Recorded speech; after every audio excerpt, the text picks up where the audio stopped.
Assumable mortgages are a common buzzword in today's high-rate market where buyers can take advantage of 3 to 4% interest rates to help with their monthly payment.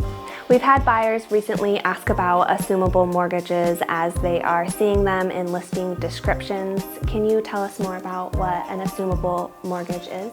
Yeah, so assumable mortgages are where the buyer can take over the seller's current loan that they have. And so in some cases, it could be that they're taking over their rate from the COVID rates that they had, which were in the 3 to 4s. And that will help with their rate and their monthly payment in this high rate market that we're in. That's great. I understand that the process may not be as easy as it sounds. Can you tell us more about the process of assuming someone's mortgage? So there are some contingencies when it comes to being able to assume a loan. One of the biggest factors is government loans are the only ones that are able to be assumed. And so that includes FHA, VA, or USDA. A couple other factors are you can only assume the loan amount that the seller currently has. So in a scenario of where a house is worth $800,000 and the seller owns their loan for $400,000, the buyer can only get that $400,000 loans. They need to be able to put $400,000 down as their down payment. Another contingency of it is that you cannot get a home equity loan.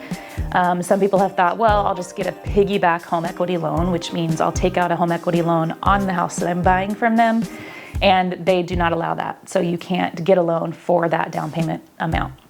One of the other big factors is that the servicer of who actually holds the loan is who can do the assuming process. So it's not necessarily who the seller got the loan through, it's who's servicing. And who's servicing the loan means who your statement is coming from. So the seller will need to contact the person that has their statement and see if the assumption is an actual possibility. Another contingency that we have is that the assumption process can take anywhere from 90 to 120 days.